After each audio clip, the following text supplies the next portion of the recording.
اس virus کا مقابلہ کرنے کے بجائے بھارت میں پروپیگنڈا کیا جا رہا ہے. کورونا وائرس کو مسلمانوں سے جوڑا جا رہا ہے اور جعلی خبریں پھیلائی جا رہی ہیں. یہ تاثر پیدا کرنے کی کوشش کی جا رہی ہے کہ جیسے ملک کی مسلمان آبادی باقی آبادی کو کورونا وائرس سے متاثر کرنے کی کوشش کر رہی ہے. سوشل میڈیا پر مسلمانوں کے خلاف کورونا سے متعلق فیک نیوز کی ایک لہر چل پڑی ہے. جعلی خبروں کی ٹی وی چینلز اور سوشل میڈیا کے ذریعے مسلمانوں کے خلاف نفرت پھیلائی گئی، جس کا اثر یہ ہوا کہ کئی علاقوں میں مسلمان سبزی فروشوں اور دکانداروں سے سودا لینا بند کر دیا گیا. کئی رہائشی بستیوں میں مقامی لوگوں نے مسلمانوں کے آنے پر پابندی لگا دی.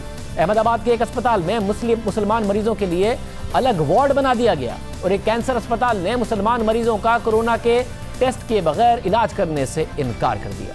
خاص طور پر تبلیغی جماعت کے خلاف پروپیگنڈا کر کے یہ تاثر پیدا کیا گیا کہ بھارت میں کورونا وائرس مسلمانوں کی وجہ سے پھیل رہا ہے. اس حوالے سے ایک آڈیو وائرل ہوئی جس کی بنیاد پر بھارت میں تبلیغی جماعت کے سربراہ مولانا سعد کے خلاف ایف آئی آر بھی درج کی گئی.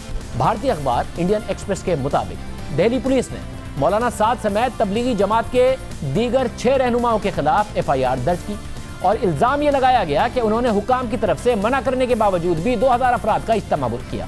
یہ ایف آئی آر مقامی ایس ایچ او کی مدعیت میں درج کی گئی. ایس ایچ او نے بتایا کہ انہیں 21 مارچ کو مولانا سعد کی مبینہ آڈیو واٹس ایپ پر ملی جس میں وہ کہہ رہے تھے کہ لاک ڈاؤن کی پابندیوں پر عمل نہ کیا جائے، مرکز میں ہونے والے اجتماع میں شرکت کی جائے. اس کے بعد اجتماع ہوا، اس میں 2000 سے زائد افراد نے شرکت کی جو حکومتی احکامات کی سنگین خلاف ورزی ہے.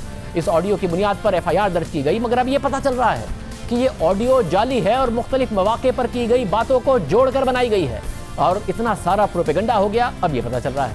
بھارتی اخبار انڈین ایکسپریس کے مطابق پولیس نے تبلیغی جماعت کے ایک رہنما کا لیپ ٹاپ ریکور کیا اور اس میں موجود تمام آڈیو کلپس کا جائزہ لیا. چھان بین کے بعد پولیس کو لیپ ٹاپ سے 350 آڈیو کلپس ملے، مگر پولیس کو وہ کلپ نہیں ملا جس کی بنیاد پر ایف آئی آر درج کی گئی تھی. دوسری طرف پولیس کو تحقیقات کے دوران پتہ چلا کہ وائرل ہونے والی آڈیو مختلف کلپس کو جوڑ کر بنائی گئی ہے. پولیس نے دوبارہ سے تمام کلپس سنے اور پھر اس نتیجے پر پہنچی کہ 20 کلپس کو جوڑ کر یہ مبینہ آڈیو کلپ تیار کیا گیا، جس کے بعد تحقیقاتی افسر نے اپنے افسران کو آگاہ کیا اور کلپس کی فورینسک ٹیسٹ کے لیے کہا.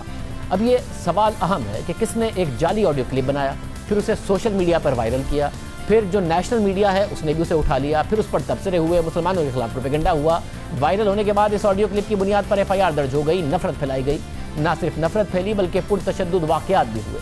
گزشتہ ماہ دلی میں 22 سالہ نوجوان محبوب علی کو قتل کر دیا گیا کیونکہ علاقے والوں کو شبہ تھا کہ اسے کورونا ہے. پولیس کے مطابق محبوب علی تبلیغی اجتماع سے واپس آیا تو طبی معائنے کے بعد انہیں گھر جانے کی اجازت دی گئی، مگر جیسے ہی وہ اپنے گاؤں میں پہنچا یہ افواہ پھیلا دی گئی کہ محبوب علی کورونا وائرس پھیلانے آیا ہے، تبلیغی جماعت سے آیا ہے، جس کے بعد علاقے کے لوگ جمع ہوئے اور اس نوجوان کی جان لے لی. یہ سب بھارت میں ہو رہا ہے.